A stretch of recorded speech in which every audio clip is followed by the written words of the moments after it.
ಅನೇಕ ವಿಚಾರಗಳಿದ್ದಾವೆ.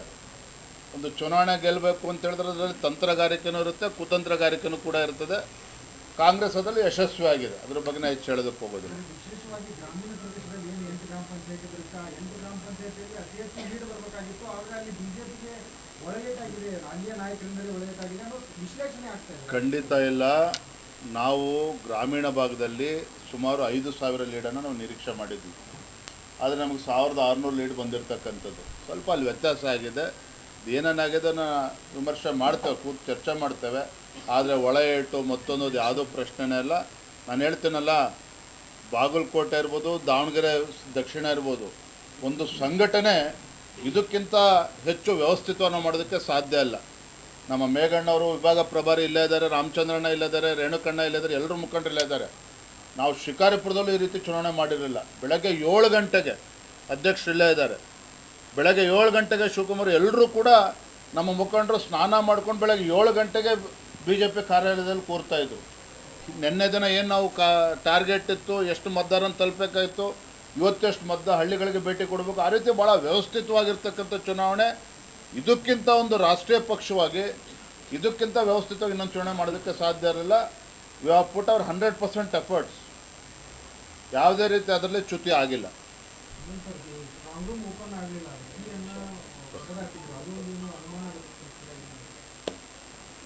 ಏನೇನು 2 ವರ್ಷ ಅಷ್ಟೇ ಬಿಡೋಣ. ಹೆಂಗಿದ್ರು ಕಾಂಗ್ರೆಸ್ನವರೇ ಹೇಳಿದ್ದಾರೆ, ಇನ್ನು 2 ವರ್ಷಕ್ಕೋಸ್ಕರ ಗೆಲ್ಲಿಸಿ ಅಂತೇಳಿ. ಮತ್ತೆ BJP ಗೆಲ್ಲಕ್ಕೆ ಏನು ಬೇಕು ಅದನ್ನು ನಾವು ಮಾಡ್ತೇವೆ. Thank you.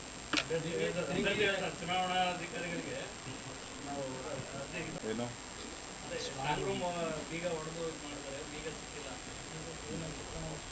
ಮಾತಾಡ್ತೇನೆ ಬಗ್ಗೆ. Thank you.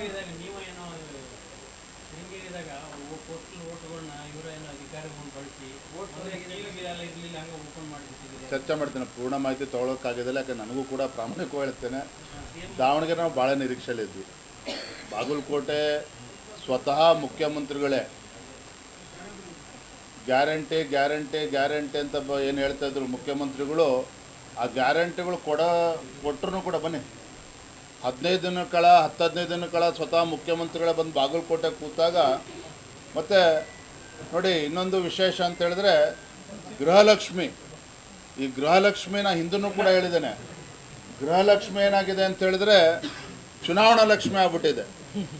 ಚುನಾವಣಾ ಲಕ್ಷ್ಮಿ ಆಗಿದೆ. ಯಾವಾಗ ಉಪಚುನಾವಣೆ ಬರ್ತದೆ 4-5 ತಿಂಗಳ ಬಾಪ್ತು 3 ದಿನ ಮತದಾನ ಆಗ್ತಕ್ಕಂಥ 3 ದಿನಗಳ ಮುಂಚಿತವಾಗಿ ಕೊಡೋದು.